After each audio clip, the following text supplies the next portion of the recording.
tanks on the streets.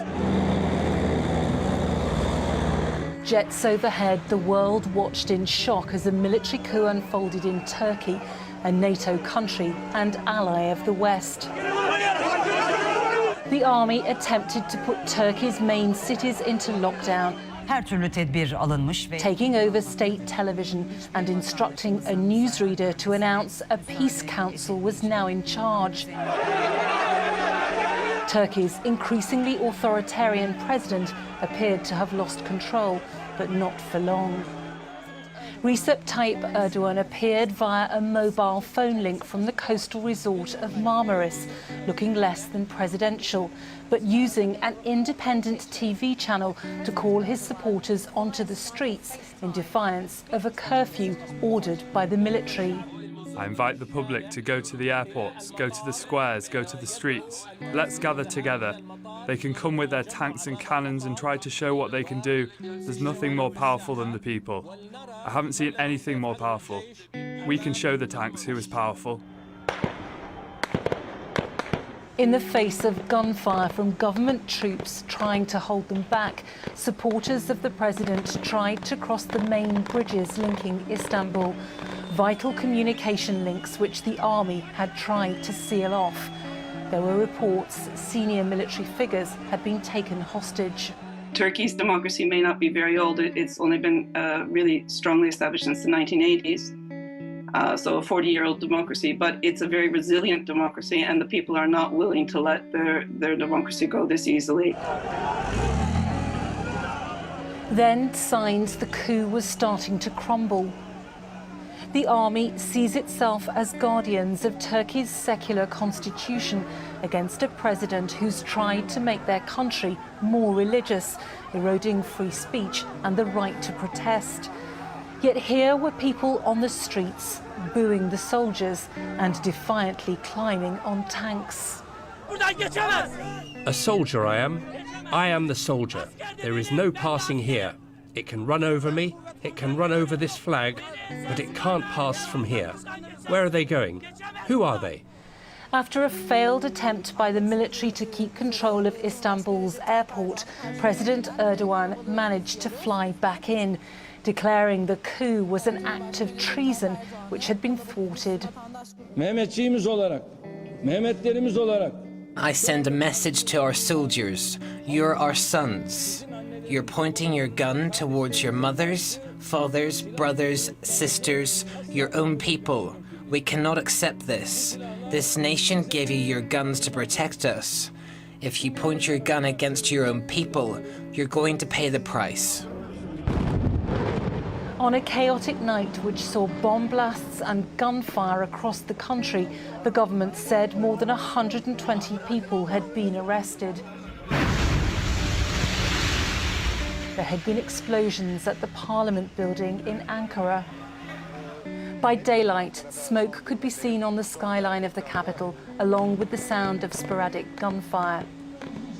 Many of those who challenged President Erdogan for power were seen surrendering in Istanbul, but there are still pockets of resistance, with some opponents. To the country's acting military chief, the attempted coup in Turkey has been crushed. Saturday morning, Turkey's prime minister said the situation was under control and that all commanders were back on duty. But more than 160 people died in the attempted coup, and about 1,140 people were wounded in a night of violence. Coup forces attempted to seize control of various locations, including media outlets overnight, but by morning, videos online showed soldiers surrendering. So far, more than 2,800 members of the military have been arrested in connection with the Islamic State has claimed responsibility for the deadly truck attack in the French city of Nice. That is new, and it's according to reports in the terror group's own media. Well, for more on this, we can cross live to Harry Fear now.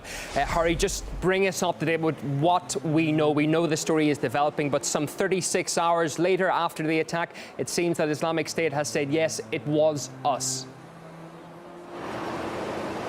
Yeah, it's curious that it's taken them such a long time, but the affiliated news agency of them, they call it their Amak news agency, they have said that the terrorists responded favourably to the call We know, of course, that this kind of vehicle ramming attack is something that Al-Qaeda historically and over the last 2 years ISIL has called for. It appears now that ISIL is claiming responsibility then for the 31-year-old Tunisian terrorist's actions. So it did bear all the hallmarks of a terrorist attack, but it is uncharacteristic that it's taken ISIL such a long time to claim responsibility and that there was no apparent pledge of allegiance to ISIL by the Tunisian attacker, who we understood lived in France for something like 4 years and may even have had a French passport. Some pundits now saying that perhaps the man was not specifically allied to ISIL or pledging allegiance to ISIL, and that they're claiming something that wasn't in their name. You'll remember initially that French authorities said they have no material evidence that the attacker here from Thursday night was linked to any radical or terrorist groups. But the French Prime Minister, affirming the obvious, said that the attack was apparently linked to some kind of radical terrorist group, that it was obviously a terrorist attack. Of course, the French Prime Minister, Manuel Valls, also made highly controversial comments about France having to live with terror. Let's recap that. Times have changed, and we should learn to live with terrorism. Well, unsurprisingly, those comments were reacted to furiously throughout France and internationally. Of course, many people unhappy with the idea that there should be any compromise in the reality of living with such an attack on the French way of life. Of course, we actually spoke to some residents here on the streets of Nice and heard their anger. Let's recap that. There was no security. For an event like this, there should have been a minimum of security. You don't need huge measures. This wasn't a vast action. It was a guy with a truck. He traveled 2 kilometers in a town full of people. It's unacceptable. It's unacceptable. Now we're seeing loads of police, but when the war is over, it's useless. Oxitec, the bioengineering company, has created a genetically modified mosquito capable of killing off other mosquitoes that spread the dengue disease. The company issued a press release that states the mosquito successfully dropped the dengue cases in the Brazilian city of Paracacaba.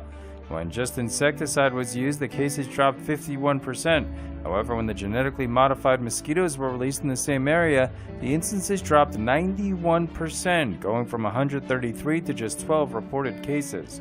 The insects pass on DNA to other mosquitoes that kill off future generations before they have a chance to infect. Gonorrhea is becoming resistant to one of the only drugs left that can treat it, and the number of people contracting the disease is on the rise. 5% more people had gonorrhea in 2014 compared to the year before. A 2-drug cocktail is usually the recommended regimen, but studies show one of the antibiotics is working less and less. The Centers for Disease Control and Prevention released a report on Friday that showed gonorrhea is quickly growing resistant to azithromycin, one of the drugs prescribed to treat it. The CDC discovered the percentage of gonorrhea that doesn't respond to azithromycin grew from 0.6% in 2013 to 2.5% in 2014. Symptoms of gonorrhea include pain, bleeding, and burning. The problem is most people don't show signs until the late stages, if at all. And if left untreated, gonorrhea can cause infertility and sterility in women and men. Although numbers are still small and the disease is rarely life-threatening, the CDC recommends women under the age of 25 and gay men who are sexually active